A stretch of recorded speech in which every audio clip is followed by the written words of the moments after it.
there.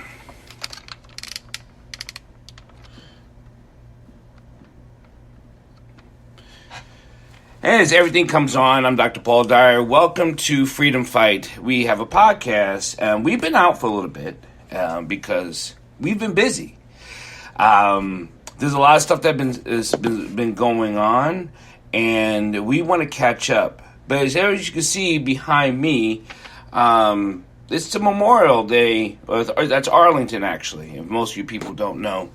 And hopefully some of you do. Some of you do know. But how you been? How you been, Josh? You have Joe up there, you know. Yeah. Joseph is my full name, a government name, if you will. So go by Joe. But no, been doing well. And it's been busy for us all. It's been a busy, past year and change. And especially for what it is that we're talking about here. What we know is that a lot of folks across the country like to talk about we've been dealing with COVID, and that's true. We have been. Right. It's been definitely the thing that's been on the entire world's mind. But another one of the things, and one of the things that dragged me through a bit of a journey on my own end was taking a look at some of the things that's been going on in Black America over the same period of time, and as it relates to that, I mean, it's a little bit of a mixed bag. I'm doing okay.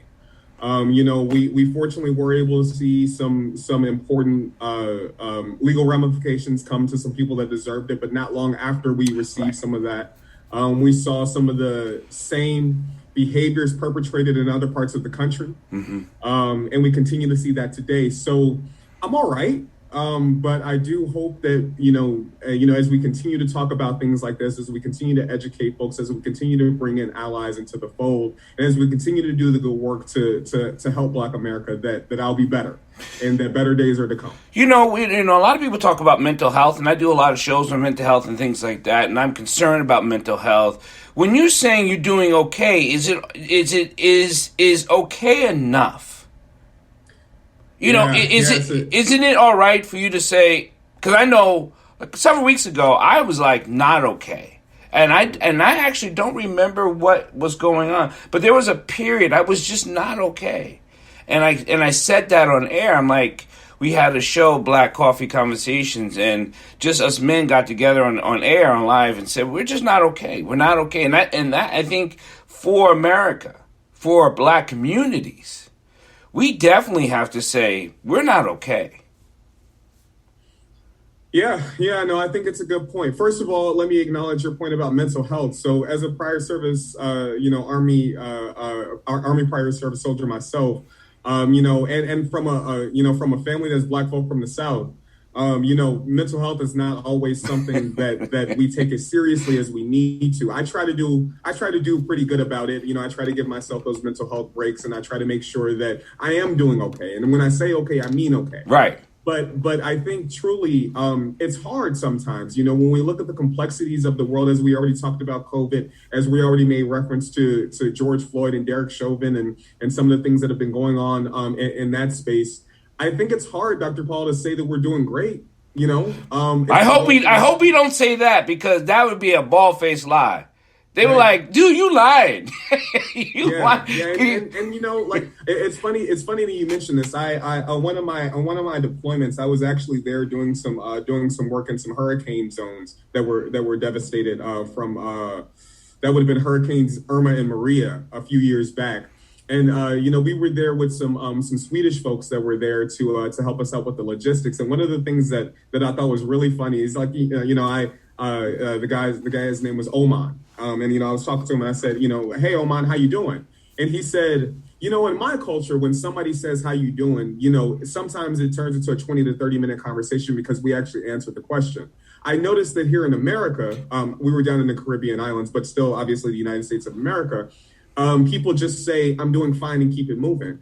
Well, maybe we should do a little bit more of the Swedish model. Yes. And maybe we should talk about it. And I'm glad that, I'm here, having the conversation with you today because, we're as you said, we're certainly not great, but there has been some progress. We have some minor victories, in some cases, some major victories. And I think that we should celebrate that, not only because it's the right thing to do, Yeah. but it's the right example to set, and it's good for our mental health. So, I think that there's a couple different, facets to this, but I do think that, hopefully we're heading on the right path.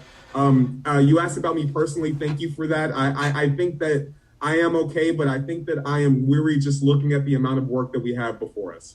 I do put that. I want you to put that on a simmer on the work we have before us. I will be remiss not to mention that the 100-year anniversary of Tulsa, Oklahoma. I was talking to someone a week ago about this coming up because I was writing this paper. I write articles for these different magazines, and I was writing about different tragedies that creates trauma in Black America, right? Sure. A lot of Black people who are not well-read or well-versed still miss a ton of massacres and riots that was perpetrated on the Black community. Tulsa has to be a big one. And yet, there was a person I was talking to, Black and white, knew nothing about it. And I was like, really? And they're like, no, hey, Dr. P, I said, okay, you mean the whole Black Wall Street? Yeah, I used to see the hashtags, and I just thought there was just Black people, making. I said, so did it ever spark what are they really talking about, Black Wall Street? Like, what are we referring to? And he was like, nah, I was just like, I just kept flipping through my little thing like that. It's like, okay, so now I'm bothered on two accounts. Because I hope to put out things that hopefully it pauses you enough to go, I don't know what that is. Let me investigate. Right. So we still have American people, white, Black, and whoever, still don't know about Tulsa. Until recently, maybe if they heard Biden talk about how he was going to give a speech. But to not know that actually hurts, because this is why we continue to fall into the trap. We continue to fall into the fold of not doing, because people still just don't know. It's exactly right. And it's an unfortunate reality of this great country that we call the United States of America. And I do believe, by the way, that it is a good country, a great country, in fact. Wouldn't have fought for it otherwise. But that does not mean that we don't have work to do, as I mentioned before. And right. as you talk about Greenwood, specifically the neighborhood within Tulsa, that was just absolutely razed to the ground. One of the things I think that is an important point there, Dr. Paul, is what are we teaching in our schools, right? Right. Because I think we do a little bit of 1, 2, skip a few, 99 United States, obviously there's a huge debate, and some of our governors, especially in particular in the South or in the Mountain West, are opposed to what they call critical race theory being taught in our schools. They're calling it socialism. They're calling it socialism. I could not believe it. I heard it on the radio. I pulled over. Yeah. I pulled over to a stoplight, and I looked at the radio. I was like, okay, the tactics of weaponizing a word to turn it against itself, it's pretty brilliant. Yeah, it is a particularly effective political move. Right. But as it relates to the health of our democracy, to the health of our population, to the health of our people. Nasty. And when I say the health of, I mean an informed democracy is a functioning democracy. Correct. And I think that it is important to have these conversations. I'll give you a very trivial example to remove this out of the concept of race just for a moment. I had a conversation with my better half recently, and there was just this one thing. I hope she hears this, because you just got points. Come on, absolutely right. Ashley, if you're listening, and I'll definitely send her the video, but Ashley, definitely want to call her out. But we were having a conversation about just a couple things. It's just this one thing that I just really wish you wouldn't do. Now, every man who has a significant other that's a woman, and yet anybody who's in a long-term relationship knows that sometimes these conversations are hard to have, but ultimately can very well lead to a much closer, much more honest, much more holistic, much more complete relationship. And one of the reasons for that is because we have the conversation. Yes. No secrets, no hiding. Their relationships can be built in different ways, but that's how I see mine. And I think that's an important factor in mine. So why is that relationship that I have with Ashley any different than the relationship that I have with my country?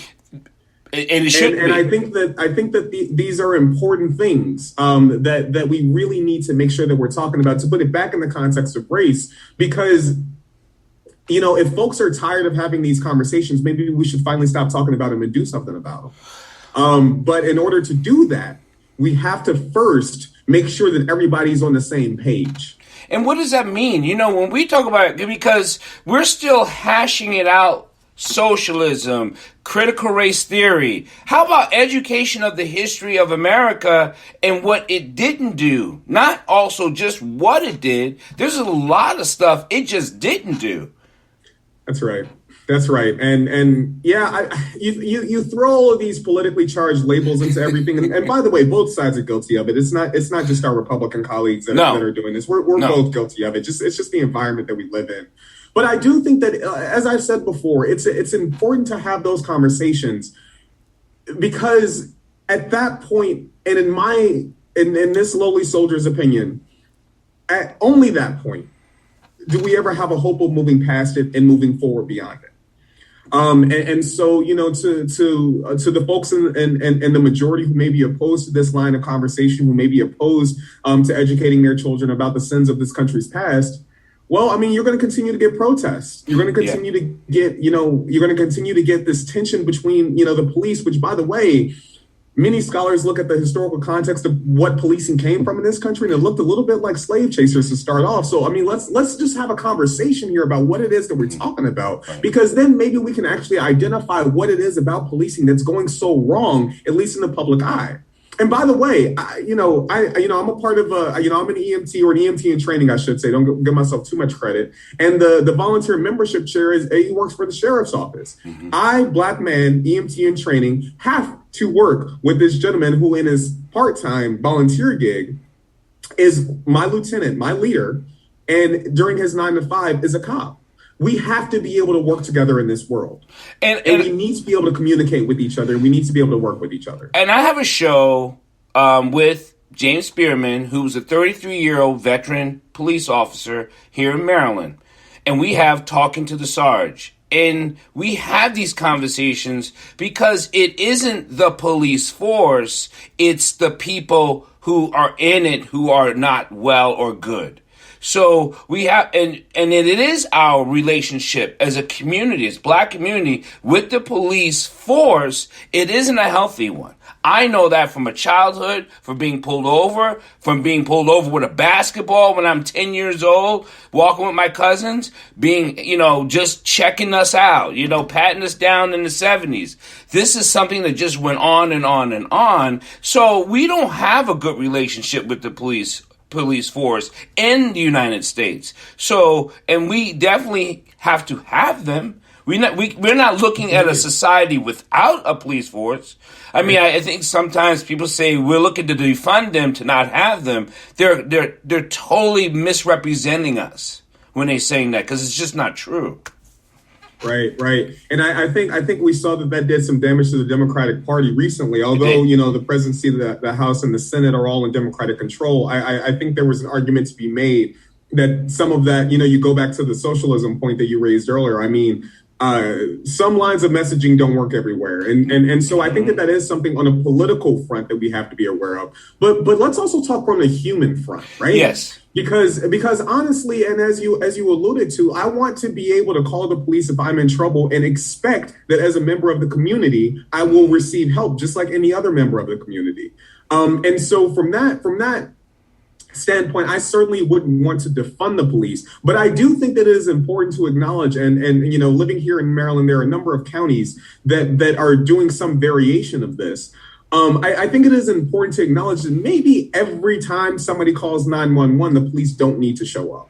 Correct. You have crisis response teams, mobile crisis response teams to deal with mental health issues, mental health outbreaks that folks may have. Homelessness, I don't see as a police related issue. It is. Unless there is violence involved. In most cases, there isn't. Individuals that may or may not be on the spectrum, that are ultimately, unfortunately and ultimately killed on scene. I just don't know that we always need to incorporate the police into all of this. And I think the police would agree that sometimes, a sheriff's deputy or they don't need to be there. End up and they end up saying, why am I here? I think that some of this lends the opportunity for another type of resource. And I'm not saying send social workers to a shooting. That's not what I'm saying. Right. I am saying that social workers have a place in this country and in this world, and that people need help sometimes. And help is not handcuffs. And help shouldn't be a bad word.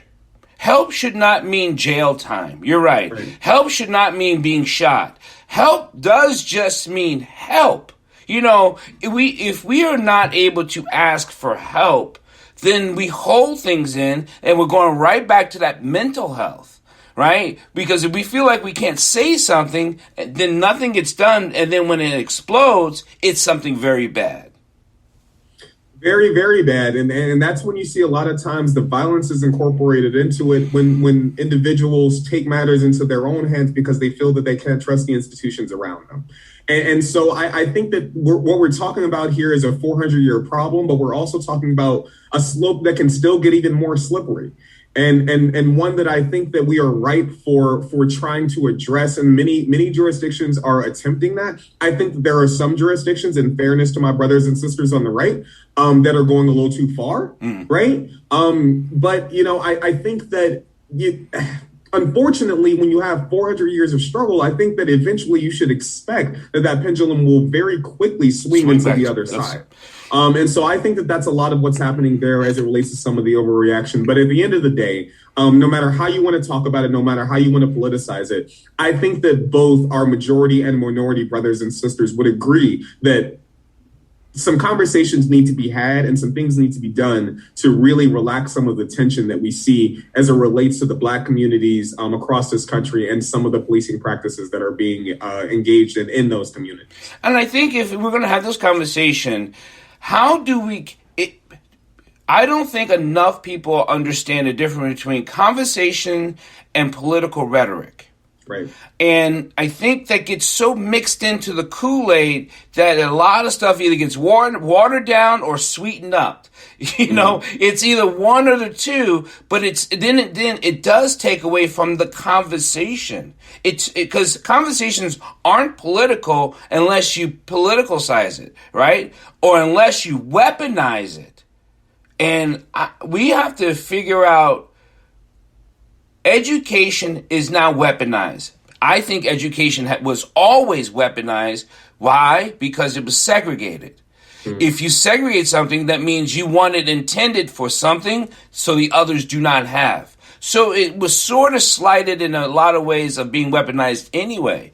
But now education should be a way to communicate the fullness to all, right? At a younger age, so they all get immersed in the understanding of what it is, not the one side or the other side. Is that possible? That is a tough question. Here's what I'll say. I hope it is. I really do, because not that I want everyone to feel bad about what has happened in our country's past. Yeah. But I would like a general understanding of what has happened in our country's past when I speak from a certain perspective. Or when you speak from a certain perspective, or when our female colleagues speak from a certain perspective. Native Americans, our Latino and Latinx and Hispanic communities. How about our Asian communities in today's world? Listen, it's not...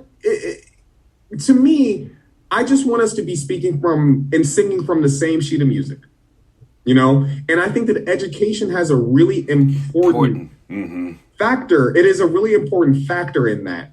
And not to mention, by the way, just outside of the context of race, it is really difficult to make a living without a good quality education in this world. It's really difficult. We've seen that once you get that education, you can completely delete it from your mind, as we see from some of our senators from Texas, and maybe some other places. But it's still to get to that point. And of course, I'm talking about Ted Cruz. Yes, you are. Yeah, hey, if you didn't know, people, catch the Ted Cruz comment. Yeah, I every now and again I like to drop a little reference, but that's an educated brother right there. Harvard educated, has won cases before the Supreme Court. You cannot say that Ted Cruz is not an accomplished man, right? And he needed that education to get that far. Now, of course, now that he's a senator, he forgot his brain. But Does Harvard call him back and say, we need to rescind this? Listen, I think that would set a problematic precedent for our institutions of higher learning. What we know is that there's quite a few successful people out there who have acted in ways that may be less than honorable, but that may also be involved in providing a significant endowment to some of these universities. Okay. So money talks. And actually, if I may, Dr. Paul, speaking of money talks, one of the things that I was really hoping to mention during this conversation between you and I was, and we've spoken about this offline, but I think the importance of economic mobility, economic development, financial literacy, these things I think are really crucial to not only communities of color and minority communities, but just people in general in this country and in this world. Money talks, and this is a capitalist society. And so you take a look at, education, I think is an important first step, but I think that you use that education to gain financial independence. You gain financial independence, you start being able to create your own rules for your life. Because that's the real segregation is economics. That's the true segregation right there is economics and classism. Absolutely. Yeah, absolutely. Absolutely. I think that's it's hard to move when you don't have financial hope. It is hard to move. I mean, we don't have a class system like some of maybe some of the other countries. Maybe you take a look at the caste system in India and other places. True caste, like you were born there, you can't move. You're done. You're done, right? And obviously, who am I to judge someone else's culture? But that does seem problematic to me. But how am I going to be able to, in good faith, criticize that community and that way of life when you look at Black and brown and beige communities across the country and there's no upward mobility for them either? So, I think that this is an important one. And I really hope that one of the things, my personal missions, as we've discussed before, one of my personal missions is to really help move the needle on that economic development for communities that look like the one that I came from, right? There is not a lot of difference between myself and maybe some of the community members that were kind of more or less forced to stay on the block. I was not necessarily the best behaved. I was not necessarily the smartest. I was not necessarily the most talented, but I had a series of things go right in my life that led to doors opening up, that led to opportunities. And those opportunities are what allowed me to work, in the Obama administration and the Department of Commerce, right, that allowed me to do the great work that I did with the American Red Cross, and that now allow me to create or to help create educational opportunities for underrepresented high schools. I would not have had that ability had it not been for the shots that I got. And I think that maybe we can focus on, instead of asking for our rights or saying, please give us civil rights, maybe we move the needle on the money, and that way we can stop asking. Because with that money comes power. And I hope that we'll be able to do that. I hope that the members of the community that are able to cross that path lower the ladder, because that is a key problem in the Black community that I see that we're just not doing enough. And so, I think that this space that we're talking about here, Dr. Paul, I think is an important one. That's why, I joined 100 Black Men. I know you're in the process of doing that and coming on board, and we're so happy to have you. I can speak that just from what I know. When we lower the ladder, there's difference between you still have to reach up. And we will always go get you But that doesn't mean it's a handout. Don't get it twisted, right? And I think that's where the education piece comes in. Just because I'm helping you up is different than a handout. A helping hand is different than a handout. And I think some people do fall into the emotional mental trap of asking for a hand up and not just a helping hand. Yeah, no, I think this is a really important point because we do want, I mean, just to borrow from the old adage of pulling yourself up by your bootstraps, which I think is bastardized in this country far too often. But I do think that it is an important point. I can bring you to the water, but that does not mean I can make you drink. And so, I do think it's important for our young people. And thank God that I had a mom that not only instilled it, but literally beat it into my head a few times to make sure that I stayed hungry. I stayed hungry. And because of Maddie Miller, never forget it. Never forget that lesson. Stay hungry, stay ambitious, keep shooting. Listen, if I end up shooting for the stars and I land in the trees, that is significantly higher than I was. My mother used to say, what's next? Mm-hmm. That was her phrase. Mom, it doesn't matter what I did. It literally does not matter what I did. Score this, A this, B this, jump over the hedge with one leg. Okay, what's next? Yeah. And so that's that. Man, there is another level. There's another level to this, right? There isn't just here, it's there. And it's not just a promised land of wishes and dreams, but what's next for you? Yeah. And I think that's a part of that hunger. I call it hunger. Your mom called it what's next. Yeah. It's, different ways to say the same thing. But I do think so on the one hand, I think that that's really important because you're right. We have to lower the ladder, but we can't necessarily lower it to the ground because we're a little higher up. So we do have to expect that there will be some meeting in the middle. I get told all the time, though, and Ashley, just to call her out again, she's good for telling me, though, to celebrate the wins. Yes. I'm one of these people that believes that you shouldn't celebrate what you should do. Right. So, for example, and you may have different feelings about this, but I don't. I did not walk for my college graduation. I graduated from Purdue. I studied economics, political science, peace studies, and global studies. Quite the accomplishment, but it was what I was supposed to do. Maddie Miller put me on the path to graduate from college before she passed away. And I was certainly not going to disappoint her, especially after her untimely death. And so I didn't walk. I didn't felt that I had done anything special. Now, I may be different than some other folks. You're not different from me because I was like, so what? Move on. Yeah, I didn't necessarily say so what. I saw it as a necessary step in my path. And the reason I say that is because without that degree, the next thing that I did, to your mom's point, what's next? Well, what was next for me is I hopped on the plane and I went to D.C. to work for the Obama administration.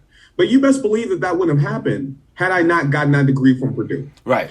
And so, I think that it is important that we focus on what's next, but at the same time, and for our own mental health, mental stability, and community health and community mental health stability, I think it's important that we breathe every now and again, celebrate our successes, and then move to the next point. Because we don't want to move the goalpost too quickly. We'll forget that we actually did anything in the first place. What's the economic steps that, not that you foresee, that... Listen careful, people, because I don't use this word because it's a hammer. What needs to be done now?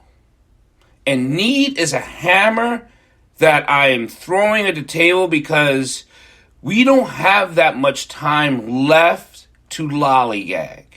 Yeah. So what's now? Yeah, that's a good question. From my perspective, I think there's a number of things that we can do simultaneously to various groups or with various groups, maybe is a better way to say that'll help move the needle. On the one hand, I think that it's important to always start with our youth, right? Mm-hmm. Because the youth are the future. You and I are going to be gone at some point, and it's going to be the responsibility of the people who come after us to continue what it is that we started. That's how I see my situation with my mother. That's how I, see the generations behind me continuing what I hope to start. So starting with the youth, I think is important. And as it relates to the youth, I think that our high schools and our guidance counselors and our parents that are worth a damn, and the village, if you will. I think that these folks not only have to continue doing the good work that they're doing, but also incorporate into that some aspect of financial literacy. I think that it's really important that we get our young kids start talking about checking accounts. I think that it's really important that we get our young kids start talking about budgeting. I think it's really important that we sow these seeds early on. Great programs include Operation Push's financial literacy courses for young people. I think Junior Achievement is another really, really powerful, impactful course that you can bring into local high schools free of charge. Volunteers come in and just take 45 minutes to teach about these things, maybe once a week, once every 2 weeks, something like that. I think that it's really important that we start having these conversations young so that when these folks start getting into the real world and the work world, they know what to do. And maybe if they win the lottery, they don't end up broke in a year and a half. And here's why the lottery winners end up broke in a year and a half are people who hit a contract for whatever reason on whatever sport or whatever business they're broke is because we also have a negative trauma effect to money. We do not have a good relationship, also like the police force and the police officers. We do not, as a black community, have a good relationship with ourselves and what money is. We look at money as the root of all evil, but economics is not an evil way. Economics is different than just gaining money. Economics is different. Economic comes in all shapes, comes in trade, it comes in worth and value, right? The GDP, right? It doesn't say gross domestic money, it says gross domestic product. Product means things, people, policies also can use money, but it's not just the dollar bill or the coin. And I think that's where it got confused between economics and money. They're not the same thing. Yeah, I think you raise a good point there. And I think I would be remiss. I can hear some of my family members in my head talking about what I think you called earlier the trauma of the history as it relates to these things, right? So you look back in time and black folks and brown folks weren't really allowed to have land, weren't really allowed to own property, weren't really allowed to make financial decisions in the same way that folks are today. And so there's a little bit of a hesitancy. And when there's not a hesitancy, there's just a general lack of knowledge as to how to deal with money. Because money is a resource and a commodity, just like anything else, that if you misuse it, it will do you no good. Right. And with money, it can actually do you quite some harm if you make enough wrong turns. And so I think that is an important thing to start having those conversations early. Another one of the things I think it's really important is I think the mindset that particularly the black community has around money, I really hope to see evolve and change in relatively short order. And I know that we're talking about the short term here, but, just in my own family, I'm having conversations about, for example, don't fear the stock market. Right. Study it. Yeah. Appreciate it. Yeah. Respect it as something that can cause you some damage. But certainly don't fear it, because our white brothers and sisters have gotten into the habit of letting their money make money. That's right. And that is the difference. Black folks work for their money. Yeah. Some white folks, their money works for them. And so I think that it's really important to instill these concepts. So, for example, I remember when probably all of 7, 8 years old, I was standing in front of the house that I referenced earlier that my family is now in the process of cleaning out. And I was standing next to my uncle. Now, this is not an uncle by blood. This is an uncle by marriage, but still someone who considers me to be a son. And I'm very thankful of that. Uncle John Johnson, very, very good guy, Howard graduate, great guy.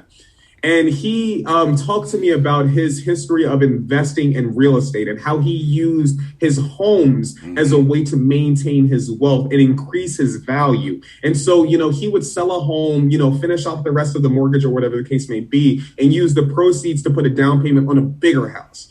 And so now he's to the point where it's just he and my aunt, in this just huge house along with my grandmother. But that really is a store of wealth. It's not that they need all of that space, but that's a store of wealth that appreciates over time. And so that's just one example of just how one black couple, my aunt and uncle, we're able to, just start out really, really small with a 1 bedroom, 1 bath apartment in rural Maryland, and eventually work their way up to living in the richest Black county in America, which is Prince George's County, with a really nice home and one that I can only, aspire to at this point in my life. I hope to get there one day, but right now it's just all like pie in the sky for me.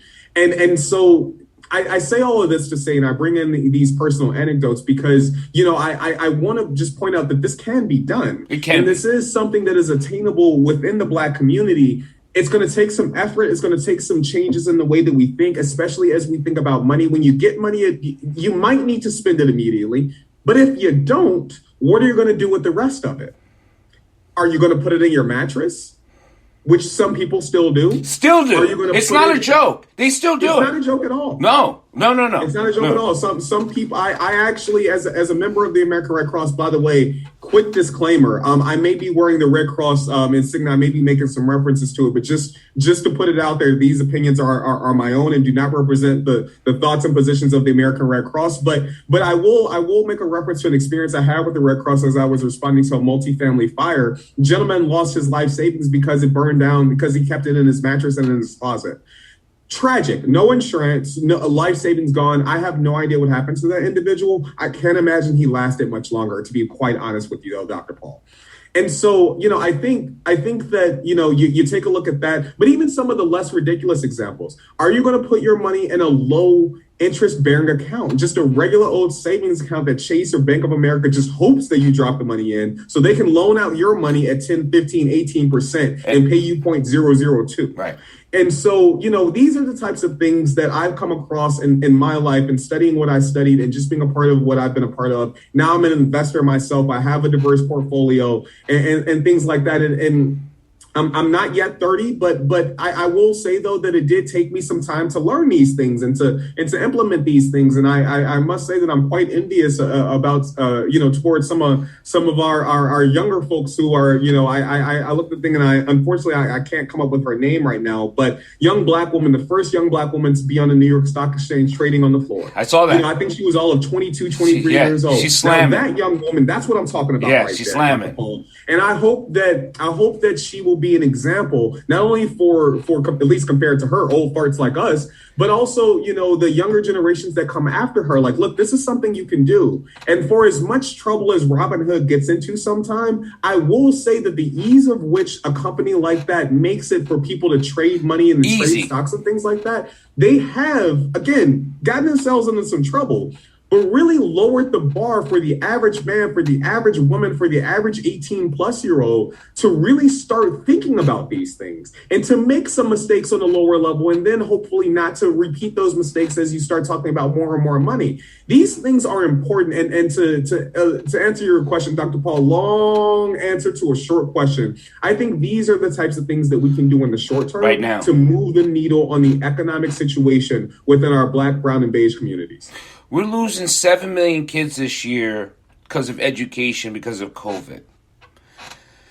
That's a tragic number that I am not sure there's a boomerang effect to this. Of whatever COVID did, there's an effects coming, right? There's a hangover coming from COVID on many levels. Yep. We're not looking for the boogeyman, but we can prosper in this. We can achieve higher levels of earnings and yields because of COVID. There's a lot of stuff that we as a community can snatch up together. Take back our city streets. Take back our broken cities because they're willing to sell off because the counties are broke. They need money. So it's an opportunity.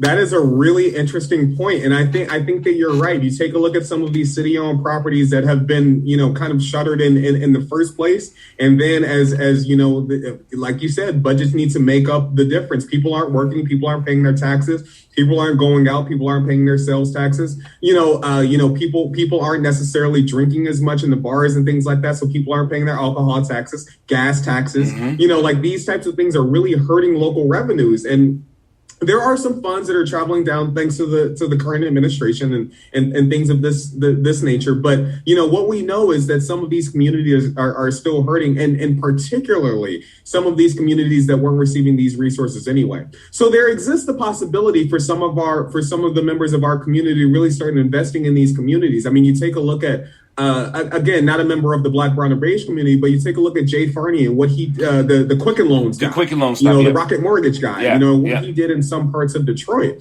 Let me just say, Dr. Paul, I when I was working for the Department of Commerce, I worked in economic development. And so we took a look at economically distressed communities. There is a big difference, in this case, literally across the train tracks, from where Jay Farney invested and where he did not. Where he bought up some of that dilapidated property and where he did not. There is a big difference. And so you were absolutely right. There exists the possibility. I really hope that some of our I'm going to call them Black icons, but some of our folks that within our community that have the money, I hope that they make some of those investments. And while I'm happy to see dollars going to the Thurgood Marshall College Fund, I think it's pretty safe to say that a multitude of our HBCUs probably saw better endowments this year than ever, since ever, like you said, ever. So I think that these are really important things, but I really hope that some of these organizations that are making these large investments into things that are a little bit more meta also make some tangible, tactical, on the ground investments in communities directly. Me too. Because what we know is that, for example, I was just reading an article in my Google News about how there are some areas in Houston, because of the way that the Land Commission is set up in Texas. Mm-hmm. By the way, George Bush is the land commissioner in Texas, George P. Bush. And some of the communities in Houston are not getting some of those funds. They're not getting anything. And I have boots on the ground in Houston who I talk to, and it's dilapidated is a soft word. It's turned into Beirut. And that's the scary part. I think we're so disconnected from our other cities, our other people, and we think, well, my neighborhood's doing well. Did you look across town? Did you look into another state, another city? Instead of us saying that's not my problem, it is a community problem, because if it's happening there, it will circle around and eventually happen here. So understanding how it's happening you may not be able to fix why it's happening, but understand how it's happening. There's a difference. Absolutely. And I think that goes back to the points earlier that we were talking about, just speaking from the same sheet of music, making sure that everybody has the same information so that we can have an honest conversation. Now, the conversation honestly goes, those aren't Republican voters. That's honestly how that conversation goes. But one of the things that's really interesting is, if you were to invest in a community, you don't think that would swing some votes? And I think another one of the things that I think is interesting as it relates to this concept is if you take a look at how profits, from the business perspective, how profits are accumulated. Sure, one of the things that you could do is lower your costs. One of the things you can do is raise your prices. But if you were to expand the base of people, correct, that could buy your product, yes, you could lower your cost. You lower your cost, you could raise your prices. And that is a wider base of people that have to buy from you. That is more money. Now you increase transportation, right? Because if more people are buying, you increase transportation. Transportation has a taxation to it. That's right. So you have a revenue coming back. That's right. So there really is good sense to be made sometimes, not all the time, but there really is good sense to be made in doing the right thing and to making sure that people are actually able to sustain themselves. Bill Gates is in a little bit of hot water right now, but one of the things that he said that I thought was very interesting was something to the effect of, I don't believe that India will ever be able to live up to its full potential because half of the population is completely disenfranchised. In that case, we're not talking about the caste system. We're not talking about the racial system. We're talking about men versus women. Women, yep, right? Yep. And so, I mean, I think that goes to the point. Bill Gates, for all his problems, is a very smart man, very accomplished man that knows what he's talking about. Yes. And he basically makes the same point. Let more people participate and you will get more benefit. Here's the other thing. One of the things I've known, and I've never been a car person, and I get teased in the black community of not waxing my car every week. I literally get made fun of. I don't know why, but I say I'd rather spend. I'm not saying I don't take care of my stuff, but I'm not sensationalizing my stuff. Does that make sense? I was just recently reading about 2 weeks ago. Warren Buffett drives I think an older Cadillac, right? It's something like a 2012 Cadillac. Now, if people don't know who Warren Buffett is, shame on you. I'm not going to explain it to you. If this man drives an old Cadillac and you're looking at buying a Lexus because you just got a raise, you should check yourself because something's off. Where are you putting your money and where are you putting your assets? And where are you putting your ass is really what you're doing. That's right. My uncle, the same one that I referenced earlier, he's a very financially intelligent individual. And so one of the things that he says is, you can live in your car if you really need to, but do you want to? Do you want to? And so, I think, we all like to have nice things. And again, I think that it's important to celebrate the successes. And sometimes that means nice things. But another name that Warren Buffett goes by is the Oracle of Omaha. And one of the reasons for that is because I won't mention the Oracle part because again, people should know who this is. And if you but he does live in Omaha and he lives in a very, I won't say small house, but it's small compared to what he could live in. It's modest. Yeah, it is extraordinarily modest. And I believe it is the home that, he bought. It was probably one of the first homes that he bought. And he just continued to work on it as opposed to buying $1 million property or $1 billion property or whatever. And he's a fiscally frugal man. And I'm not sure that everyone is going to be that. I'm probably even less frugal than even Warren Buffett is. But I do think, to your point, I do think that it is important, similar to what I had said before, about where you put your money. Mm-hmm. So in my eyes, I don't know that there's a lot of difference in putting your money in a mattress or in a car if you can't afford either one. Right. If you need to be, if you're in a situation in which you're, in essence, working almost paycheck to paycheck, and the difference between the end of your check and the end of your bills, you're putting towards a car that's nicer than one you need. I think that a conversation should be had about that. Again, people are free to spend their money however they please. That is a right of being born in this country. But I do think as we look at the Black community, and as we look at maybe some of the individuals that tease you for not waxing your car every week, I think we want to make sure that we got it like that before we start spending it like that.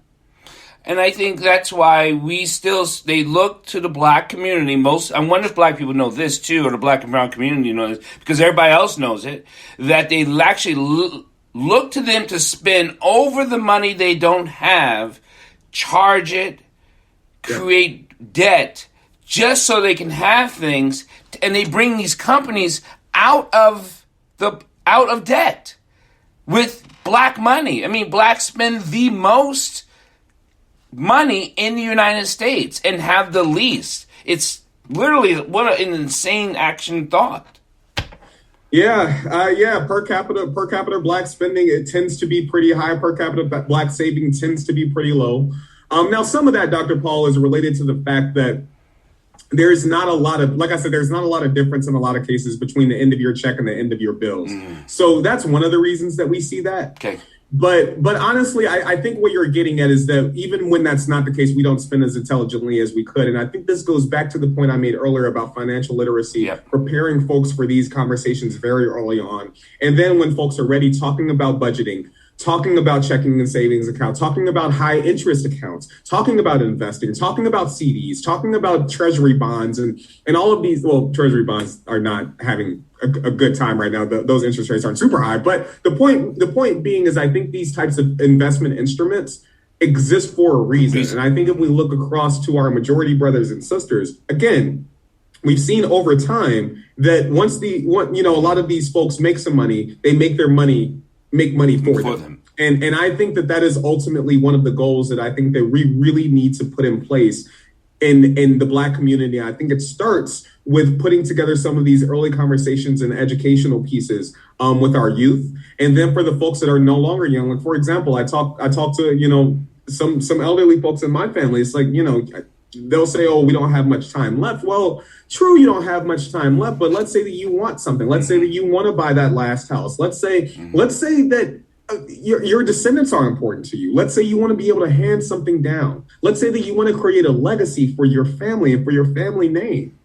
Dr. George, one of the ways to do that is to spend intelligently. Dr. George Fraser, who's written many books about economics and black economics, has said to me, and even in a conversation on some of my shows, that we're literally heading towards a second slavery of economics in the next 30 years if we do not pick it up and keep the dollar circulating and have it reinvest itself in the community itself. Because right now we know our dollar doesn't stay in the community. We know it doesn't double. It doesn't triple. Matter of fact, it gets less and less and less. So there's a lot of other issues, and that goes with economic literacy or financial literacy.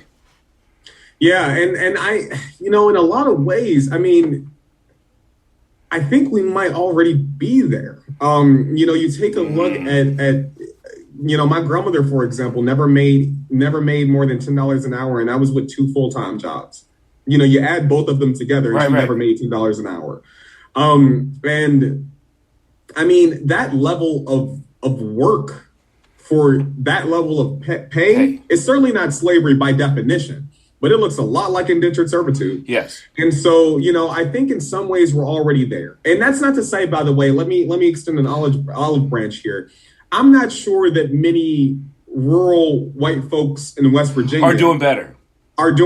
Right. Or are seeing this white privilege. Right. And so really, I think that a lot of it has to do with race, because of the systems that were set up the way they were to advantage a particular type of person. But again, I think that this is a United States thing. It is. This economic piece. And I think that this is the have and the have-nots thing. I'm not exactly all the way to the Bernie Sanders side, but I think that he raises some interesting points when he talks about the concentration of wealth in the top 1% and how that's getting more and more concentrated. That's not good. No. And frankly, and the part that really frustrates me, having studied some level of economics and majoring in the topic, that is not good for the business cycle. And they know that. But they are very short-sighted.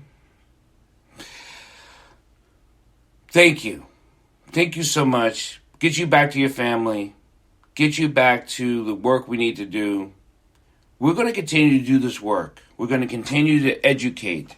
And educate means to inform, but to inform so you understand. And if you don't understand, inbox us, talk to us, ask the question. Even if you don't think you're asking for help, ask the question. Get an answer, then ask someone else another question and compile information and decipher what is good for you and what isn't good for you. I hope this helps people understand that this is about a practice and a training. And I say it all the time. You're either practicing or you're training, because then you can share, then you can love, and then you can honor. And I think we can do that as people. Dr. Paul, I couldn't have wrapped it up better myself. I think that, we hit on some very important and interesting points today. I know that we'll continue to have conversations, and I know that you'll continue to have conversations with others on this show. I hope that we are able to move the needle on some of these things. I think education is an important foundational one, and I think maybe we take a look at also looking at moving the needle on economic opportunity and economic development for our communities. I think that we can make a difference. I think that the time is now, especially in the context of everything that's going on in our country. I thank you for the opportunity to speak to you today, Dr. Paul. I hope you'll have me back, and maybe we'll be able to continue the conversation. I will. And again, to all of the prior service members of the Army, Air Force, Navy, Marines, Coast Guard, and any affiliated auxiliary organizations, we take a little bit of time to honor those that didn't make it as far as we did. But we also take a minute to acknowledge the ones that did, who fought for our right to talk about these things. Yeah. And who fight, who continue to fight so that we may have a more equal and just world. And so thank you again, Dr. Paul, and I'm sure we'll be continuing the conversation. Because one of the things I want to tell you real quick, Memorial Day saddens me. It is not a cookout celebration for me. It actually sombers me and sobers me when I really heartily reflect on, and a commercial talks about get no money down on a car doing on Memorial Day. Now that bothers me to commercialize people who have died for this country. Really hurts. It really bothers me. I just want to put that out there. So thank you. Yeah. Well, we commercialize quite a bit in this country. And so, I'll be looking forward to Christmas decorations starting next month. But, I just going back to it again, I hope you enjoyed the long holiday. We look forward to Juneteenth. Yes. And having further conversations about what that day means. And I'm sure that you'll on your program be educating folks about what went on in Texas and I will. And how it took so long for those folks to get the message and why we celebrate June 19th. So again, Dr. Paul, thank you for your time. Absolutely. God bless, man. You as well.